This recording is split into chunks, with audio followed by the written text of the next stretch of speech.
Hello students, maths फंडा with Dilip में आपका स्वागत है। सारी वीडियोस में आपके बैंकिंग और कराधान पे बना रहा हूँ और इसके पहले मैंने ब्याज की गणना और कैसे की जाए ब्याज संबंध बताया है। चक्रवृद्धि ब्याज की गणना कैसे करते हैं और उसमें क्या महत्वपूर्ण प्रश्न उसके वीडियोज़ हैं, उस वीडियोज़ को आप देखिए।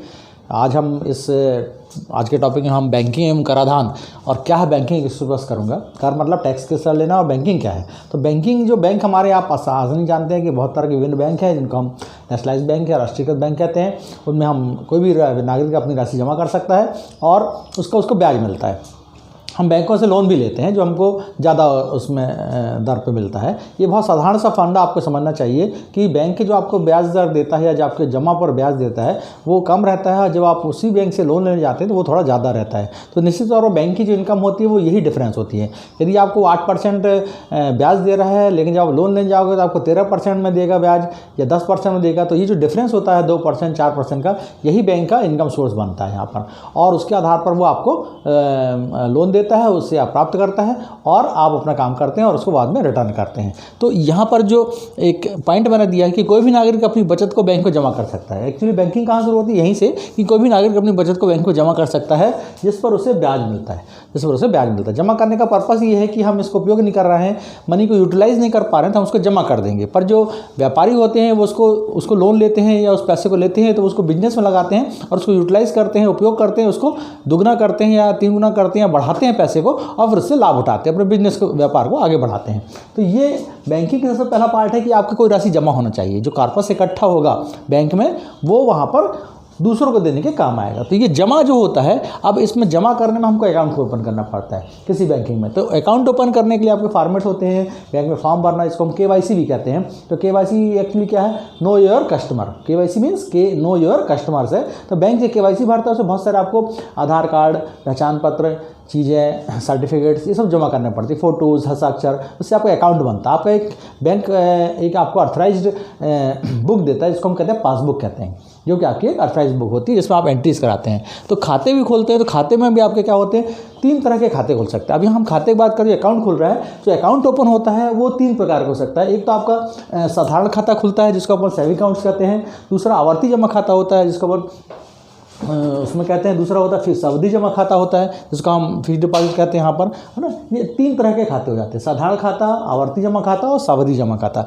अब यहाँ पर पर्पस थोड़ा सा इसका अलग अलग समझ लेंगे। जैसे साधारण खाता वो होता है जिसमें कि हमारे पास कभी भी पैसा आ सकता है और कभी नहीं भी रह सकता। हम इसमें जमा करने के लिए बाध्य नहीं है कि हमको हर महीने जमा करना है या कोई निश्चित राशि देना ही है। तो वो हमारा क्या हो जाता है? साधारण खाता होता है जिसमें हमने जोड़ दिया है लेकिन इस महीने हमारे पास जितने पैसे आएंगे उतने हम दे देंगे, अगले महीने पैसे आ सकते हैं, नहीं आया तो हम नहीं देंगे।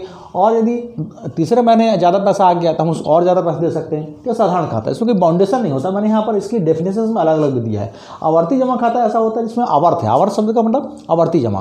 तो आप यहाँ पर एक निश्चित पॉइंट करते हैं और एक निश्चित क्रम पर पैसा देते हैं। जैसे आपने 300 रुपये पर महीने देना शुरू किया, 1000 रुपये प्रति माह देना शुरू किया, तो इस तरह से आवर्ती जमा खाता होता है। यानी आपको इसमें हर महीने वो राशि, निश्चित राशि देना ही पड़ती है। जैसे साधारण ब्याज में वो नहीं है, आवर्ती जमा खाता वो आपको ध्यान रखना है कि उतने रुपये आपको हर माह देना है। सावधि जमा खाता में वो होता है जब आपको हर माह नहीं देना है पर आपके पास यदि एक्स्ट्रा फंड आ गया है या बहुत अतिरिक्त रुपये से आ गए हैं जिसका आप लंबे समय तक उपयोग नहीं करने वाले, 1 साल 2 साल 3 साल तक, तो आप इस पैसे को घर में रखेंगे तो वो उसमें कोई ब्याज नहीं मिलेगा, वह यूटिलाइज नहीं होगा या आपको उसका कोई फायदा नहीं मिलेगा। तो ऐसी स्थिति में हम बैंक में उसको सावधि जमा, जिसको हम FD भी कहते हैं, फिक्स्ड डिपॉजिट कहते हैं, वहाँ पर करते हैं। वैसी स्थिति होने पर क्या हो जाता है? यहाँ पर सावधि जमा में कि आप 1 लाख रुपये 2 लाख रुपये जो भी आपके पास जमा, 50,000 रुपये वो जमा कर देते हैं और फिर 1 साल 2 साल के लिए छोड़ देते हैं। आपको उसमें एक ब्याज मिलता है 2 साल 3 साल के बाद उसके लिए। एक और पॉइंट यहाँ इस पर कर दूँ कि साधारण जमा खाता आप जो करते हैं उसमें 2 प्रकार के होते हैं। एक होता है बचत खाता, दूसरा होता है चालू खाता। बचत खाता मतलब सेविंग अकाउंट्स होता है, चालू खाता होता है करंट अकाउंट होता है। अब सेविंग अकाउंट करंट अकाउंट में क्या अंतर होता है? जनरली ये लेन देन के लिए होता है, जो हम व्यवहार करते हैं, किसी को पैसा सामान खरीदते हैं तो पैसे देना रहता है, तो व्यापारी लोग ये करंट अकाउंट उपयोग करते हैं और साधारण खाता अन्य व्यक्ति करते हैं। ये करंट अकाउंट दोनों में अंतर क्या जाता है कि इसमें आपको जो निकालने की सुविधा है, पैसे लेने की सुविधा, वो सप्ताह में 3-4 बार ही रहती है। आप इसे प्रतिदिन इसमें लेन देन नहीं कर सकते। लेकिन करंट अकाउंट में ब्याज नहीं मिलता है, लेकिन आप पैसे का लेन देन यदि डिजिटल तरीके से करना चाहते हैं या सेफ तरीके से करना चाहते हैं कि मैं पैसा 3 लाख 4 लाख किसी व्यक्ति को देना है तो मैं उसको पैसे देने की जगह कैश चेक दे दूँ या उसको मैं निकालने के लिए विड्रॉल फॉर्म दे दूँ, तो वैसी स्थिति के लिए करंट अकाउंट काम आता है, जिसको व्यापारी लोग उपयोग करते हैं और इनका दिन में 2-3 बार भी लेन लेन देन इसमें हो सकता है, जबकि सेविंग अकाउंट में आप 2-3 बार लेन देन नहीं कर सकते। सप्ताह में 2 या 3 बार ही आपको इसके लेन देन की सुविधा दी जाती है सेविंग अकाउंट में। और करंट अकाउंट व्यापारी वर्ग उपयोग करता है, जिसमें वो अपने केवल राशियों को डिजिटल फॉर्म में कहना चाहिए कि पैसा इस बैंक से दूसरे बैंक या निकालने के लिए या चेक्स में थ्रू या विड्रॉल के थ्रू देता रहता है। तो ये 2 इंपॉर्टेंट पार्ट हो जाते हैं किसके, साधारण खाते की, सेविंग अकाउंट्स और करंट अकाउंट।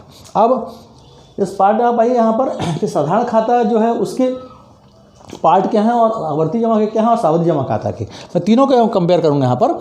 साधारण जमा खाता में ब्याज की दर कम होती है, निश्चित समझिए ब्याज की दर क्या होगी, कम होगी। लेकिन आवर्ती जमा खाता में क्या होता है, ब्याज की दर साधारण ब्याज से ज़्यादा होगी पर सावधि जमा से ज़्यादा होगी।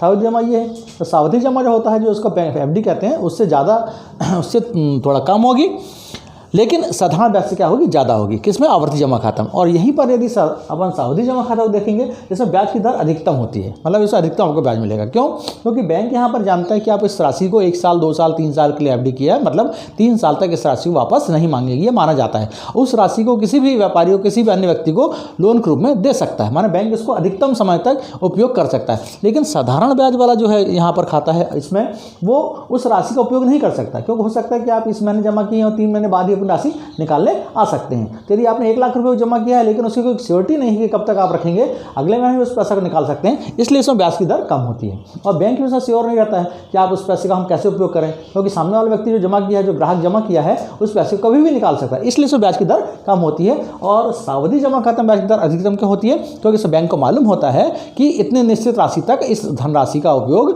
बैंक कर सकता है और इस अवधि तक संभवतः ग्राहक पैसे वापस मांगने नहीं आ गए। बहुत मुख्य अंतर है सावधि जमा खाता में और साधारण जमा खाता में।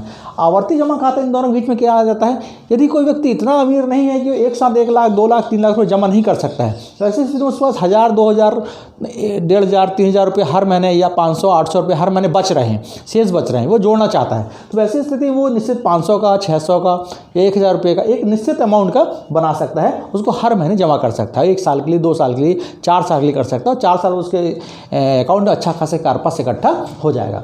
दूसरा पॉइंट देखते हैं कि साधारण ब्याज में राशि कभी भी निकाल सकते हैं, जो मैंने स्पष्ट किया, इसमें कभी भी निकाल सकते हैं, इसलिए सेविंग अकाउंट होता है। पर आवर्ती जमा में निश्चित समय पर राशि निकाल सकते हैं। जैसे आपने यहाँ पर आवर्ती जमा कर लिया तो 1 साल के लिए, तो 1 साल बाद निकाल सकते हैं, और 3 साल के 3 साल निकाल सकते हैं। हालांकि ये एक बंधन नहीं है कि आपको नहीं निकाल सकते, यदि आप निकालेंगे तो जो ब्याज दर आपकी है उस ब्याज दर से कुछ कटौती हो जाएगी, और पैसे की आपकी कटौती करके आपको पैसा दिया जाता है। लेकिन यहाँ पर ये माना जाता है कि उस अवधि तक आप पैसे को नहीं निकालेंगे, तो निश्चित समय पर राशि निकाल सकते हैं यहाँ पर, पूरा समय होने पर ही, और यहाँ पर सावधि को उल्लेख नहीं होता। और यहाँ पर क्या होता है, समय पूरा होने पर ही राशि निकाल सकते हैं। FD में यही है, यदि आपने 3 साल का FD किया है तो सावधि जमा किया है तो 3 साल बाद ही निकालेंगे। यदि आप 1.5 साल 2 साल में समय के पहले निकालते हैं तो आपको जो ब्याज दर बताई जाती है उसमें से कटौती करके फिर आपको जो राशि बनती है उसके अनुसार आपको पैसा वापस किया जाता है। जो दर आपको बताई जाती है उस दर से आपको पैसा वापस नहीं किया जाता है।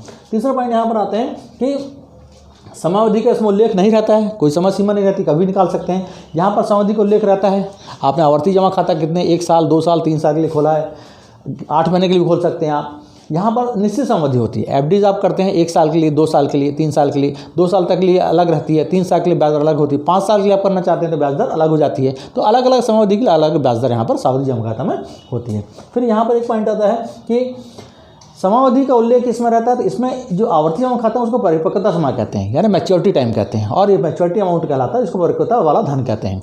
माने परिपक्वता मतलब यदि आपने 1 साल के लिए आवर्ती जमा खाता है तो आप प्रति माह 1000 जमा कर रहे हैं, तो 1 साल में कितना हो जाएगा 12,000 रुपये में जो ब्याज दर होगी उस ब्याज दर से गणना करके और आपको दे दिया जाएगा, और राशि आपकी हो जाएगी 12,000 से अधिक मिलेगी। पर उसी 12,000 रुपये सावधि जमा और आवर्ती में का अंतर हो जाएगा कि यहाँ व्यक्ति के पास एक साथ 12,000 है, तो वो क्या करेगा, साल के पहले महीने में ही पूरा 12,000 रुपये बैंक को जमा कर देगा, तो उसको 1 साल बाद 12,000 चूंकि साल भर जमा रहा इसलिए उसका ब्याज क्या अलग मिलेगा। ये मैंने गणना करके दिखाया है। आवर्ती जमा खाता में और सावधि जमा खाता में ब्याज की गणना के अंदर क्यों आता है, क्योंकि यहाँ पर 12,000 रुपये का हर माह उसको ब्याज मिलता है, जबकि यहाँ पर क्या होता है आवर्ती जमा उसको पहले 1,000 रुपये का 12 माह मिलता है, दूसरे 1,000 का केवल 11 माह का मिलता है, तीसरे 1,000 केवल 10 माह का मिलता है, माने हर बार। और जो 11वें महीने में जो 1,000 देता है उसमें केवल 1 माह का ब्याज मिलता है, इसलिए इसमें राशि कम होगी। यदि कोई व्यक्ति समान राशि जैसे 12,000 रुपये यदि वो 1,000 करके 1 साल जमा कर रहे हैं और ये 12,000 इकट्ठे जमा कर रहे हैं, तो इससे अधिक राशि मिलेगी और इसे थोड़ा कम राशि प्राप्त होगी। ये आवर्ती जमा और सावधि जमा खाता में मुख्य अंतर आता है। अब यहाँ एक और पॉइंट स्पष्ट आपको कर दें यहाँ पर कि हमारे जो खाते होते हैं वो कितने प्रकार के हो रहे हैं। यहाँ खाते 3 प्रकार के हो गए। खाते मैंने स्पष्ट कर दिया कि कितने प्रकार की है, 3 प्रकार के, साधारण खाता, आवर्ती जमा खाता और सावधि जमा खाता। लेकिन ब्याज की गणना जो होती है वो हमेशा 2 प्रकार से होती है। ब्याज की गणना 2 प्रकार से होती है, एक होता है साधारण ब्याज, दूसरा होता है चक्रवृद्धि ब्याज। यानी आपका जो साधारण वाला खाता है इसमें साधारण ब्याज से गणना होगी, जो आपको मिल रहा है प्रति माह वाली गणना होगी यहाँ पर, और चक्रवृद्धि ब्याज जो होगी वो इसमें गणना की जाती है, आवर्ती जमा खाता में, सावधि जमा खाता में। तो ब्याज की गणना आपकी 2 प्रकार से होगी, साधारण ब्याज मिलेगा आपको और ये चक्रवृद्धि ब्याज मिलेगा। लेकिन खाते आपके 3 प्रकार होंगे जो अलग अलग उद्देश्यों से खोले जाते हैं। और ऐसी स्थिति में यहाँ पर आपको गणना, ब्याज की गणना अलग अलग का अलग अलग प्रकार के राशियाँ प्राप्त होती हैं। तो ये मुख्यतः बैंकिंग का जो पार्ट है कि आपको पूरे खाते मालूम होना चाहिए, कितने प्रकार के खाते हैं, ब्याज कैसे मिलता है हमारा, ये सारे पार्ट्स आपको यहाँ पर स्पष्ट होंगे। और इसी के अनुसार बैंक जब हम कराधान में आगे बढ़ते हैं बैंकिंग में, तो कर की गणना कैसे करते हैं, किसी कार पर से कट होने पर उसको साल में एक निश्चित राशि के बाद जो छूट हो उसको छोड़ने के बाद उसको उसमें टैक्स भी देना पड़ता है। उसको अगले पार्ट में स्पष्ट करूंगा। आशा है कि आप सारी वीडियोस देखेंगे और अपने दोस्तों को बताइए। आपको कमेंट बॉक्स में यदि कुछ प्रॉब्लम हो तो उसको लिखिए, बताइए, शेयर करिए और सब्सक्राइब करिए और लाइक करिए। थैंक्स।